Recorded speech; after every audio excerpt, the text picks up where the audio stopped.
চুরির দান্দায় সবাই এসে আগুন নিবো কেমনে? ছয় ছয় লোক দৌড়িয়ে এসে আগুন দেখার লাগিয়া, কিন্তু মানে এক বোতল করে পানি নিয়ে আসুক, কিন্তু তা নিয়ে আসিয়া করবো হলো চুরি। চুরির দান্দায় সবাই এসে আগুন নিবো কেমনে? হ্যাঁ, কেউ দাঁড়ায় দাঁড়ায় দেখে আর কেউ করে চুরি। 1 লিটার করে পানি নিয়ে আসুক, হাজার হাজার লোক আইছে, 1 লিটার করে পানি হলে আগুন নিবে যেত, কিন্তু কারো হাতে পানি নাই, সবাই আইছে চুরি করার লাগিয়া। বলবো ভাই, এই জায়গায় কোনো ভাই কোনো আগুন এই পাশে আগুন আসার কোনো কথা ছিল না ভাই। একমাত্র মনে করেন ফায়ার সার্ভিসের লোকের জন্য ইয়েটা হয়েছে জায়গায়, ফায়ার সার্ভিসের লোকের জন্য হয়েছে, এরকম কিছুই হইতো না এই জায়গায়, বুঝছেন ভাই? এই জায়গায় কোনো আগুন আসার কোনো কথাই ছিল না। একমাত্র আবার মনে করেন বেশিরভাগ লোকের মনে করেন এই জায়গায় আইছিল চুরি করার লাগা, চুরি লয়ে আইছে, এই হাতুর মুতুর কত কিছু লয়ে আইছে, মানে চুরি করার জন্য, বুঝছেন ভাই? এতটুকু, আর কিছুই না ভাই। 9টা গাড়ি আসছিল, একটা গাড়ি বের করতে পারছি, আর সবটি পুড়ে গেছে।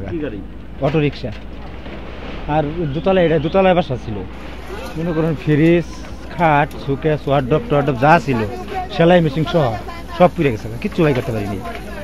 শুধু খালি গত 7টা দৌড়ে এনতে বাই করতে পারতাম, দৌড়ে গেছি গ্যারেজ, আমি দেখি আগুন ওদিক দেখাতেছে, গ্যারেজে গাড়ি বের করবো, যাই দিয়ে মানুষ গ্যারেজের সামনে জাম হয়ে গেছে।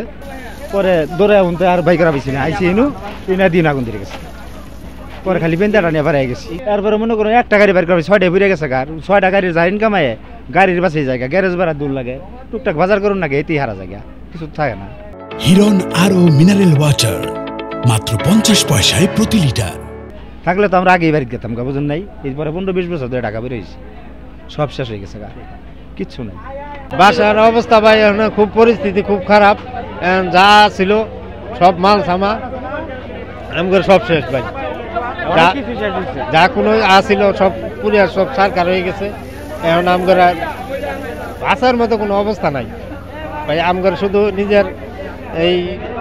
নিজের পিন্ডের মধ্যে যা দেখতেছেন এগুলাই আছে ভাই, আর কোনো কিচ্ছু নাই আমাদের, সব পুরিয়া সরকার। এই ফ্রিজ ত্রিজ এই সেই আবি অনেক খাট পলং ছিল, খাট মাটে ছিল বাসায়, অনেক এই সুপার সিট এই অনেক কিছু আছিল ভাই, কিচ্ছু বাই করতে পারি নাই, সব পুরিয়া সরকার হয়ে গেছে। আমার পরিবারে আমার ছেলে আছে, 2 ছেলে 1 মেয়ে, আর আমার স্ত্রী নিয়ে আমরা এনেই থাকতাম ভাই। এই TNT মাঠে অবস্থান নিছি, এখন খোলা মাঠে আমরা আছি ভাই।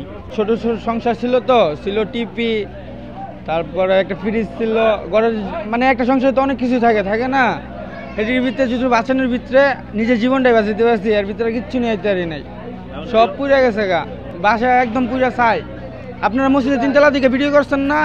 আমি তখন উপরে তো আগুন নিবাইতেছিলাম, দেখছেন মনে হয় আপনি আমারে, যা লেখা রাখছিল আল্লাহ কপালে তাই হয়েছে।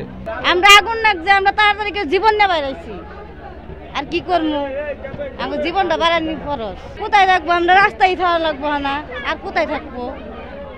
থাকার কোনো তার জায়গা নাই, যা আছে সব পুড়ে গেছে, পিন্ধনের কাপড়টা নিয়ে বেড়াইছি।